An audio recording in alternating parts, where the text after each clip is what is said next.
dit tout de Djameldine Benchenouf. Salam alaikum, Azulfillaoun, bonsoir. C'est un secret de polichinelle que quasiment tous ceux qui ont pratiqué le pouvoir dans ce pays, à ses sommets un tant soit peu importants, et même leurs entourages respectifs, claniques, familiaux, clientélistes, ont quasiment tous, peut-être sans aucune exception, mis la main à la poche du pays d'une façon ou d'une autre.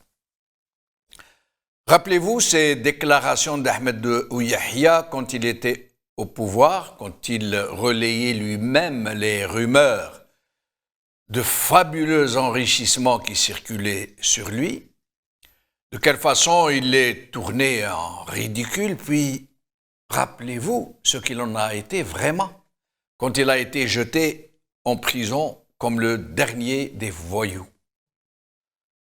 Rappelez-vous cette histoire de lingot d'or qu'il avait lui-même avoué au juge d'instruction. Et rappelez-vous ce déballage sur tous ces soi-disant grands serviteurs de l'État, ces pétaradants capitaines d'industrie et autres généralissimes qui ont fini à la case prison. Rappelez-vous tous ces scandales qui nous ont été jetés en pâture pour nous faire croire que les tenants de la nouvelle Algérie, tous ceux-là qui jetaient leurs propres complices en prison, étaient des chevaliers du droit sur leur blanc destrier, et dont nous apprendrons par la suite qu'eux aussi, qu'eux-mêmes traînent des trains de grosses casseroles. Rappelez-vous cette affaire des 701 kilos de cocaïne avec le fils de l'actuel président de la République qui était en plein milieu du scandale et de quelle désinvolte manière il a été blanchi, ce fils de président, par le parrain lui-même depuis sa prison, dont personne n'ignore qu'il a reçu des assurances du plus haut de voir sa peine bientôt commuée. C'est donc un secret de polichinelle. Nous vivons dans un système réellement mafiocrate qui dispose de tous les moyens et de toutes les institutions de l'État, dont toute la composante de ce système est constitué de soudards galonnés et de pillards en complet veston. Un système de rapine et de dévastation organisé de façon à permettre à tous ceux qui sont dans le régime, de tous ceux qui les soutiennent et de tous ceux qui sont suffisamment habiles pour savoir piquer à la caisse, un système composé de grands fauves et de charognards qui a vampirisé toutes les richesses de ce malheureux pays, dans le même temps qu'il avait mis en place une vaste technique d'anesthésie générale des masses, en les faisant bouffer, bien sûr, un tant soit peu, sans les faire suer du burnous, comme on dit. Sauf les oubliés de la grande Zerda, bien sûr, ces sous-citoyens qui n'ont même pas droit à la moindre pitance, parce qu'ils ne représentent aucun danger pour le régime et que la seule astuce de celui-ci consiste à les empêcher de s'unir contre lui. Mais tout ce que je vous dis là n'est qu'une nécessaire entrée en matière.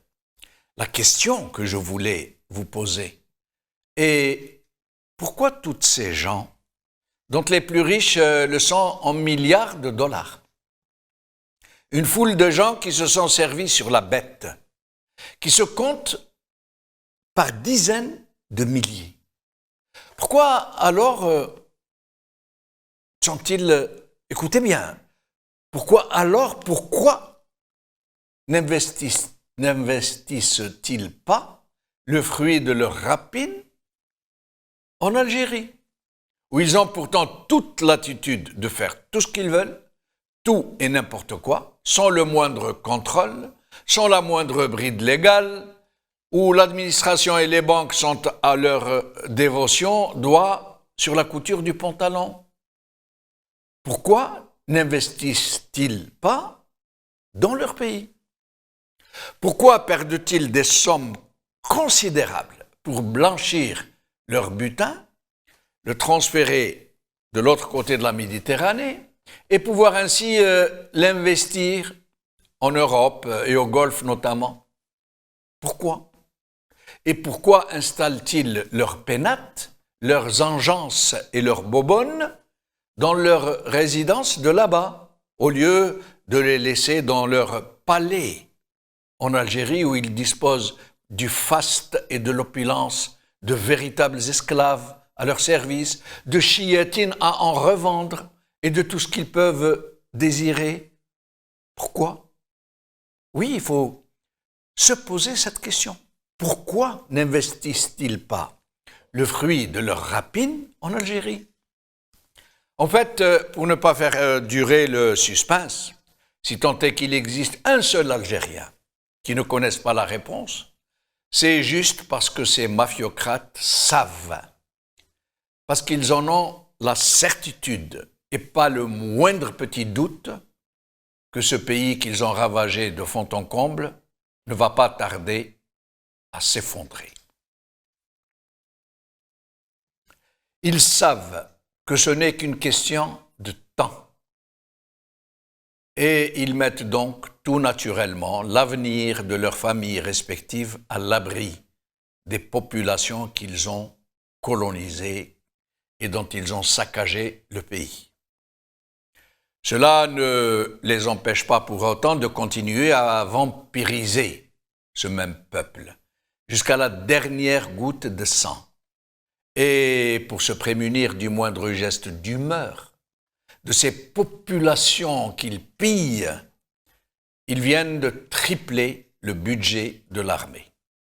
Savez-vous pourquoi?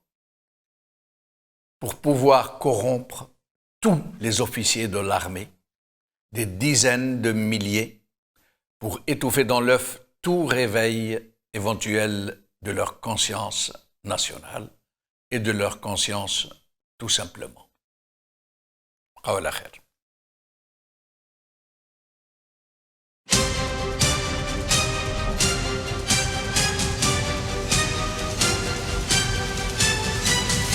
L'édito de Djemeldine Benchenouf.